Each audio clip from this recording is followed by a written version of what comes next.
Good morning बच्चों।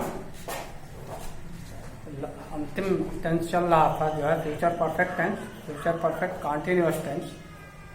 तो उसमें दो सेंटेंस इसके पहले मैंने पढ़ाया था, अफर्मेटिव और नेगेटिव सेंटेंस। अब तीसरा सेंटेंस है इंट्रोगेटिव सेंटेंस। और इंट्रोगेटिव के दो नियम होते हैं।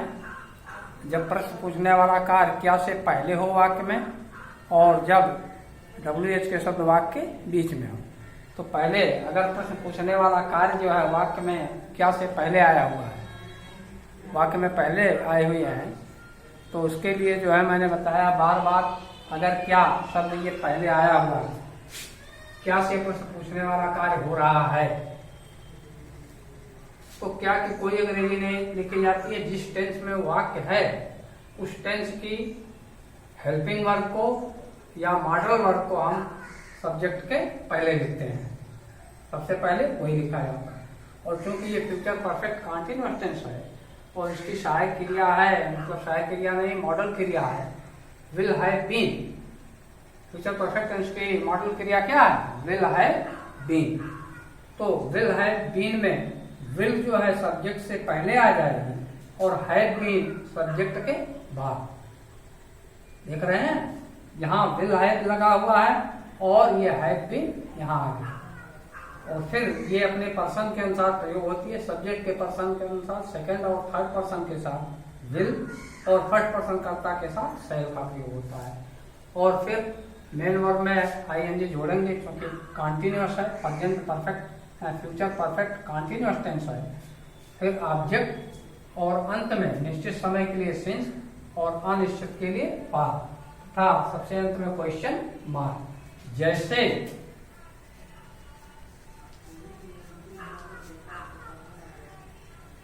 क्या वह 2 घंटे से मैदान में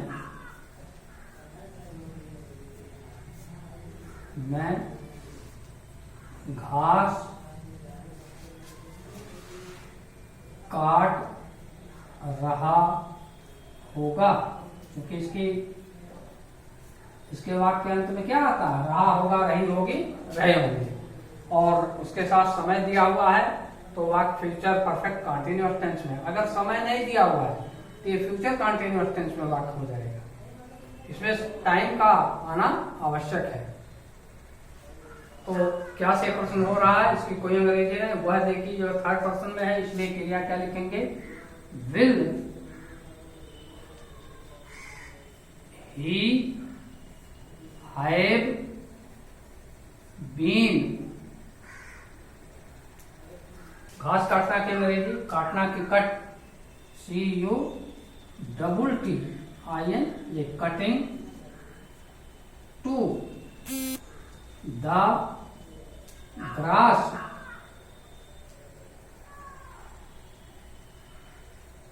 कहा? मैदान में। इन द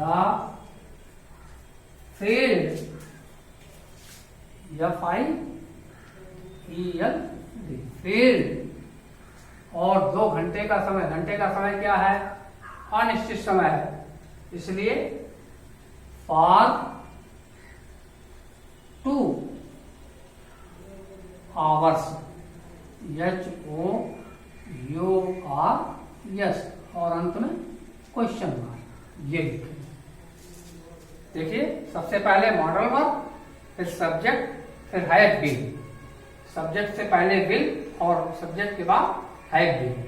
फिर मेन वर्ब के फर्स्ट फॉर्म में ING और अंत में ऑब्जेक्ट आया हुआ है ना। और अंत में, सबसे अंत में जो है ये देखिए, निश्चित समय के लिए सिंस और अनिश्चित समय के लिए फॉर। क्योंकि यहाँ देखो फॉर का प्रयोग हुआ क्योंकि यहाँ घंटे का समय है, घंटे का समय अनिश्चित समय होता है। बात समझ में आई? अब इसके बाद दूसरा नियम,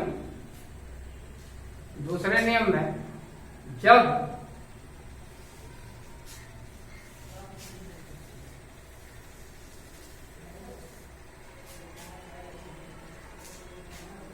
WH के शब्द, दूसरा नियम इसे भी देख लीजिए, जब WH के शब्द कहाँ वाक्य के बीच में, वाक्य के बीच में मैं हूं, और वह किसमें हो, फ्यूचर परफेक्ट कंटीन्यूअस टेंस में, तो अनुवाद निम्न नियम के अनुसार होते हैं। निम्न नियम के अनुसार, निम्न नियम के अनुसार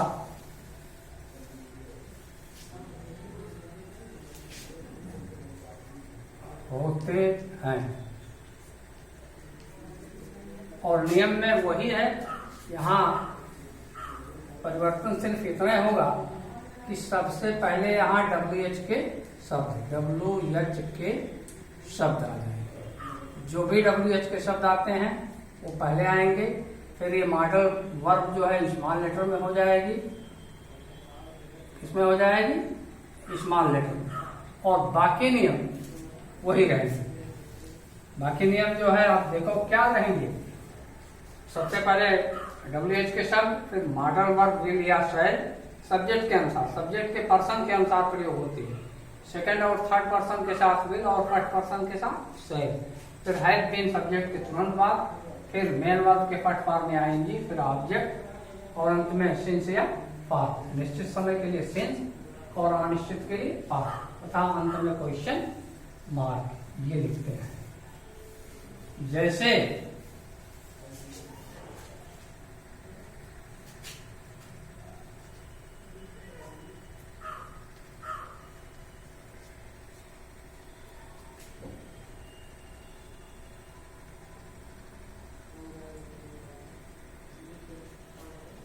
हम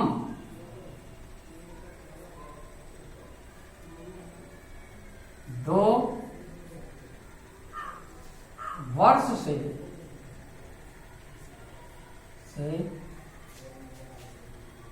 उसकी सहायता क्यों कर रहे होंगे, और अंत में क्वेश्चन। तो इसके लिए क्या करेंगे, सबसे पहले देखिए क्यों की अंग्रेजी वाई, क्यों की अंग्रेजी क्या होगी वाई, और हम लगा हुआ है वी, वी जो है फर्स्ट पर्सन का करता है, तो why shall we have been, सहायता करना की हेल्प, HELP में ING जोड़ेंगे, हेल्पिंग और उसकी हिम, हेल्पिंग हिम, और 2 वर्ष का समय, तो 2 वर्ष का नाम नहीं दिया हुआ है इसलिए अनिश्चित समय है, फॉर 2 years, YEAR यस, और अंत में क्वेश्चन। देखिए नियम के अनुसार सही है कि नहीं है। सबसे पहले WH के शब्द, फिर विल या शैल, फिर सब्जेक्ट, फिर हैव बीन, और फिर मेन वर्ब के फर्स्ट फॉर्म में ING, फिर ऑब्जेक्ट, और अंत में निश्चित समय के लिए सिंस और अनिश्चित के लिए फॉर, ये आया होगा, तथा सबसे अंत में क्वेश्चन मार्क। तो ये तो क्लियर हो गया होगा। और इसके बाद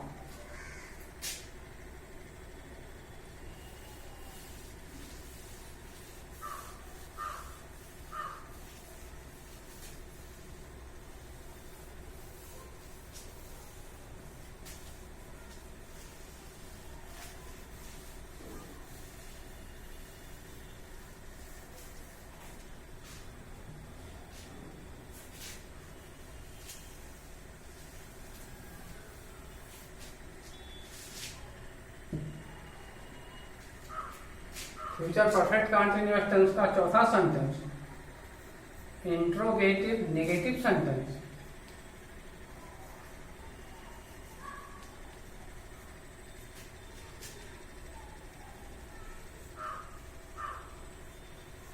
प्रश्नवाचक एवं नकारात्मक वाक्य। और इसका पहला नियम,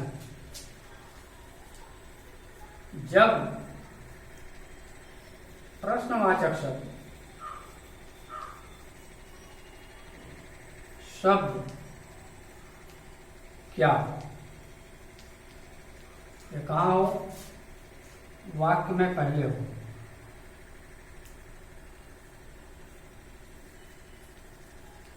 वाक्य में पहले हो, तथा बीच में नहीं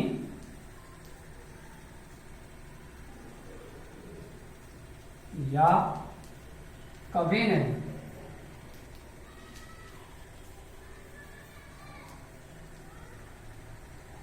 के प्रयोग, कभी नहीं के प्रयोग। तो अनुवाद इसका निम्न क्रम के अनुसार होता है,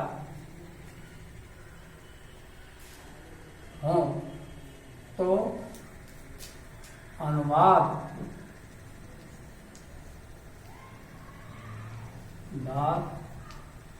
निम्न नियम के अनुसार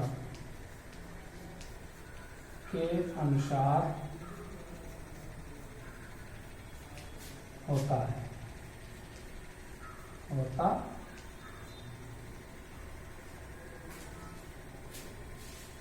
तो अनुवाद इसका किसके निम्न नियम के अनुसार होता है।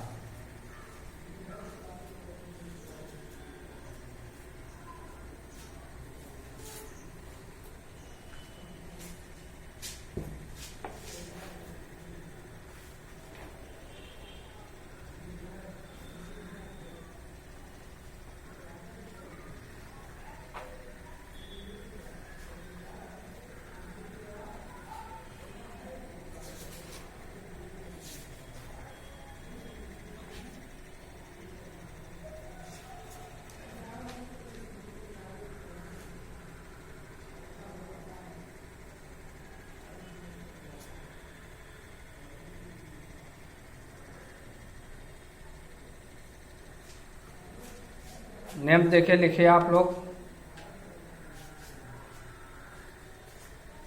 सबसे पहले मॉडल वर्ब,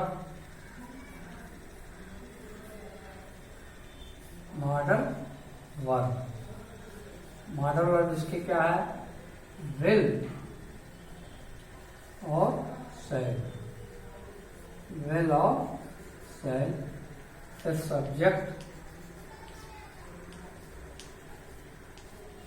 और सब्जेक्ट के अनुसार, सब्जेक्ट के पर्सन के अनुसार प्रयोग होती है वर्ब। सेकंड और थर्ड पर्सन कर्ता के साथ विल और फर्स्ट पर्सन कर्ता के साथ शैल। फिर नॉट या नेवर, और फिर हैव बीन, क्योंकि इसकी क्रिया क्या है, फ्यूचर परफेक्ट टेंस की, फ्यूचर परफेक्ट कंटीन्यूअस टेंस की क्रिया क्या है, विल हैव बीन। और नॉट हमेशा सब्जेक्ट के तुरंत बाद प्रयोग होता है, नॉट या नेवर। फिर मेन वर्ब के फर्स्ट फॉर्म में आईएनजी जोड़ देंगे, आईएनजी जोड़ेंगे। फिर ऑब्जेक्ट और अंत में निश्चित समय के लिए सिंस और अनिश्चित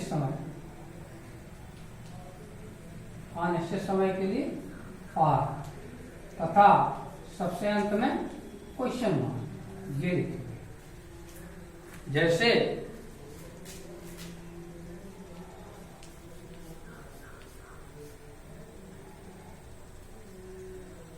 क्या रमेश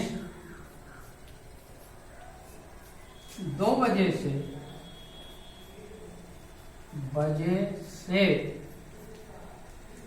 नदी में नहीं नहा रहा होगा और अंत में क्वेश्चन मार्क। तो यहाँ देखो रमेश है, थर्ड पर्सन का कर्ता, क्योंकि मैंने बताया है नाउन हमेशा थर्ड पर्सन के कर्ता होते हैं। तो will Ramesh not have been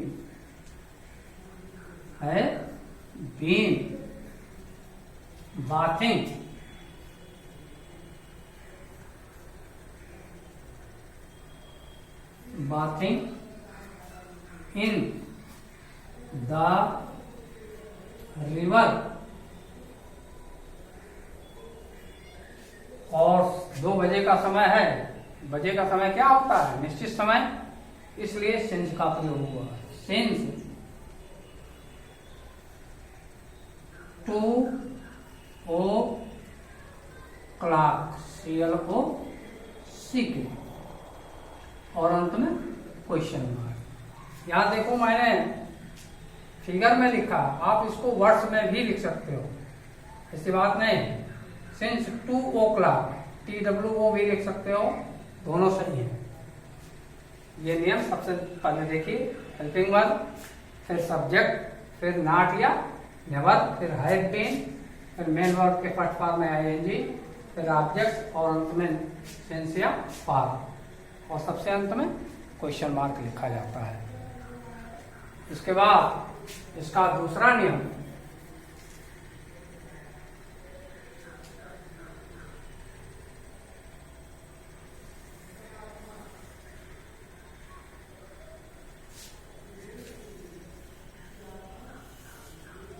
दूसरे नियम में इसी में परिवर्तन कर लीजिए। जब WH के शब्द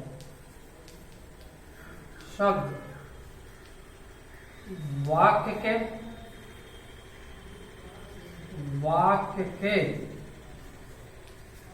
बीच में हो तथा बीच में नहीं या कभी नहीं भी आएगी हो, तो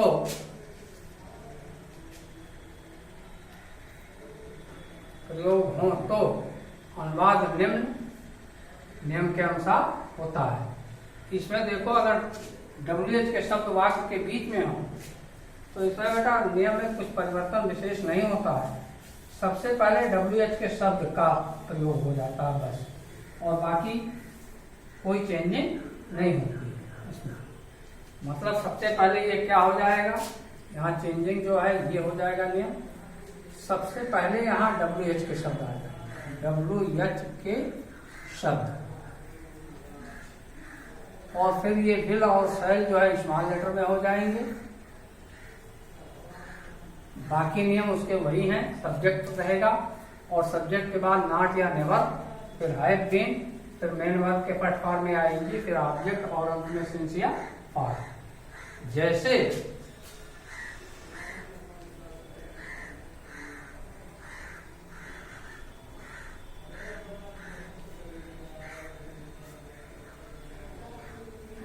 वे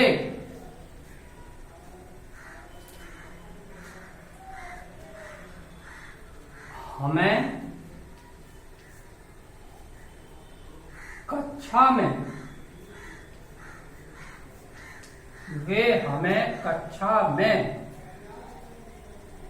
2 दिन से क्यों नहीं पढ़ा रहे हैं, पढ़ा रहे होंगे, और अंत में क्वेश्चन मार्क। तो क्यों की अंग्रेजी why will they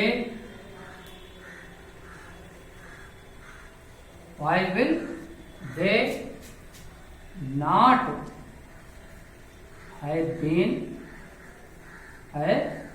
been teaching, और हम समय की अंग्रेजी अस, इसका ऑब्जेक्टिव केस, बी का ऑब्जेक्टिव केस अस, और 2 दिन का समय अनिश्चित है फॉर नहीं टीचिंग अस, कक्षा में लाया है, इन द क्लास CLASS, और 2 दिन का समय फॉर 2 days, DAYS, और अंत में क्वेश्चन मार्क। देख लीजिए आप लोग नियम के अनुसार सही है कि नहीं। सबसे पहले WH के शब्द, फिर मॉडल वर्ब विल या शैल, फिर सब्जेक्ट, फिर नॉट या नेवर, फिर हैव बीन, फिर मेन वर्ब में ING, फिर ऑब्जेक्ट। अगर 2 ऑब्जेक्ट हैं, क्योंकि यहाँ देखिए एक डायरेक्ट ऑब्जेक्ट और इनडायरेक्ट ऑब्जेक्ट है ना, सजीव और निर्जीव, और सजीव ऑब्जेक्ट पहले लिखा जाता है और निर्जीव ऑब्जेक्ट बाद में। फिर सिंस या फॉर, क्योंकि 2 दिन का समय अनिश्चित समय है, इसलिए फॉर का प्रयोग हुआ। इस प्रकार से ये सभी टेंस खत्म हो गए। फ्यूचर परफेक्ट कंटिन्यूअस टेंस का अंतिम जो सेंटेंस था और अंतिम नियम वो खत्म हो गया। अब मैं आप लोगों को कल जो है टेंस से हट करके इसकी जो अन्य बारीकियां हैं, जैसे एग्रीमेंट है, कंपाउंड सेंटेंस है, कॉम्प्लेक्स सेंटेंस है कि नहीं, कंडीशनल सेंटेंस है, ये तमाम चीज़ें पढ़ाई जाएंगी। बाकी अब कल मैं पढ़ाऊंगा आप लोगों को।